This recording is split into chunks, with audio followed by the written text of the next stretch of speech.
every now and then I just have to have a McDonald's French fry. I mean, it's just, there's something about it. I know it's not good for me. I know it has a shelf life of 1,000,000 years. And I'm sure it's not even potatoes, but I absolutely love the taste of it. Sometimes I'm driving home from work or church and I just go, I have to have some French fries. Now see, when I do that, I have certain unstated assumptions. Okay? They should be hot. They should be properly salted. The grease should not be old. They should be crispy and a little bit brown, whatever it is. And what happens is 9 times out of 10, McDonald's disappoints me. Okay? Because I don't go up to the counter when they've done it right and say, those are the best French fries ever, because they're just what they're supposed to be when they are hot and salted right and crispy. But being a New Yorker, when they're not right, I turn my car around, I go back, and I tell them, this is not what I expected. So those poor McDonald's people, they never hear, oh, your French fries are wonderful, but they do hear it. Because you don't sit there going, are they going to be hot? Are they going to be salted? Are they going to be crispy? You don't, it's intrinsically, we're saying, you are promising good fries, and you didn't deliver. See, there's so many things in our life where we have all these expectations, but we've never, ever articulated them. But then when somebody violates them, we will let them know. So that in many of our relationships, the only thing that you're experiencing is the negative criticism. Now, they may actually think you're a good person, or they may actually think you're a good husband, but all you hear is all the places you fail. The human heart cannot survive if all you think you're doing is failing. Very few husbands can survive marriage if they think they are zeros when they want to be heroes. All right, are you tracking with me on this? All right, how many of you would say that you have tons of intrinsic expectations? Oh, nice. All right, that's honest. All right, now, would you, I'm not nice, okay, so I'm not going to be nice right now. All right? Did you think the rest of us could read your minds? Yes. Yeah, you did. That was one of those expectations. I'm going to say this as nice as I can. That is really stupid. And if you're not nice, God finally gave me a gift. He gave me a daughter, a teenager that can translate. Translate for mom. That's right. One of the hardest things is if your primary upbringing and your primary way your personality deals with expectations is to push them down and to suppress them and keep them unconscious. One of the most difficult things is actually to begin to own what you really want. And to begin to state what you really want. Because everybody has desires. Everybody has expectations. But the more unhealthy you are in terms of how it's going to work out in relationships, the more hidden they are. Because what you're doing is you're setting up every person to disappoint you. And that's not of God. As a matter of fact, the interesting thing is that this is the opposite of walking in the light.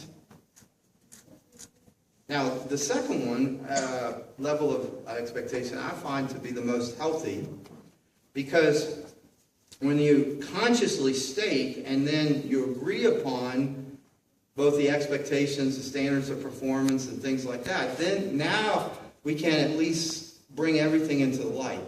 We're beginning, an extrinsic expectation is I make a contract with you, or make a promise to you, or you ask something of me. One of the interesting dynamics between my wife and me is she does not really like to ask me things. She likes to hint at things. Okay? It's not a bad thing, it's just a reality. It's just sort of the way she's wired. Now, luckily, she married a man who's incredibly intuitive, so I can sometimes figure out what the hints mean. Now, the only problem is that sometimes it still makes me angry. Because I know she's asking me to do something, but she's not asking me to do it. She's hinting that it should be done. And that doesn't motivate me. So I figured out, I'm going, am I going to do it and let her get off with not asking me? Or am I going to make her ask me? And then when I start making her ask, I can see how uncomfortable I'm making her. She doesn't want to ask. Part of it is that a lot of us are afraid of being disappointed. And because we're afraid of being disappointed, we're just putting little hints out there. You wouldn't want to take me to the airport at 2 a.m., would you? We're giving them an out, but really what we're doing is we don't want you to say no. Lisa got mad at her mother. On the day we got married, her mother comes up to me and says, I need to talk to you. I said, okay. She goes, you're marrying a woman who's very hard to say no to. If you're going to be a good husband, you're going to have to learn how to say no. Lisa was mad at her mom for about 20 years. But I had to learn what, and I'm confessing her sins, so I'll have to buy her something later. But I had to learn that the reason she couched what she asked me is she hated hearing no. It felt like rejection. And so I had to learn to really listen. I had to learn to get next to her and make her safe so that she could say what she wanted, and then we could walk it out together, even if maybe she hated hearing no. And so getting to the place where things are extrinsic is not easy. Where you actually say, this is what I want. Because when you say it, you become vulnerable. You have the possibility, by exposing your heart, you have the possibility that people are going to reject you. Or they're going to criticize you. Or they're going to tell you not to want that. But can I say this to you very, very specifically? You cannot be mature and not know what you want. And you cannot have full maturity as a human being, as a believer, as a follower of Christ. You cannot get to that place and not be able to go through disappointment. Disappointment is a part of the maturation of a disciple. There are things in you that are not going to happen, but you have to have them come up. And so I think the healthiest and the place, and again, think about your whole prayer life. What is God asking? He's not asking you to assume and be unconscious. He's saying ask. That's conscious. That's extrinsic. He's saying seek. That's extrinsic. That's verbalization.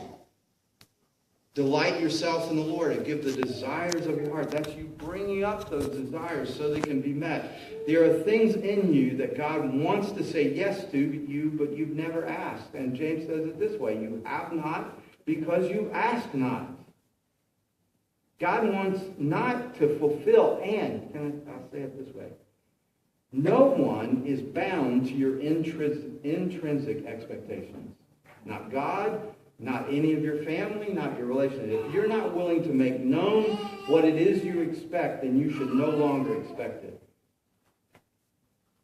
This is where you begin to become a mature, a healthy follower of Jesus, is when you start bringing everything into the light.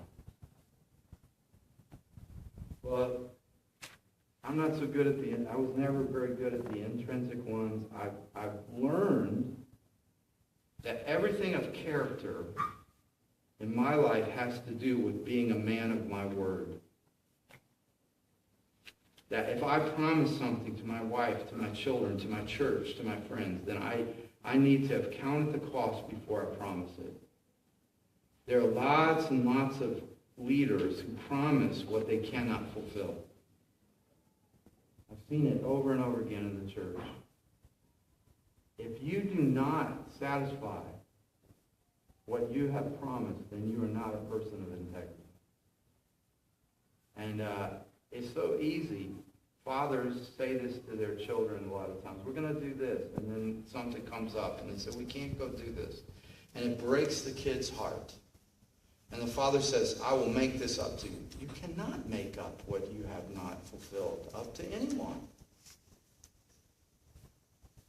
I love this commercial. There was this commercial for years about Disney World or Disneyland, and there's these two little kids, and they can't sleep because they're so filled with anticipation. How many times have little kids, sons and daughters, been filled with expectation, anticipation, because dad or mom said, we're going to do this, this is going to happen, and then it doesn't happen. Something breaks in the soul. This is one of the most important things. Let your yes be yes and your no be no. This is where you begin to see a healthy relationship. This is making sense to you? Amen.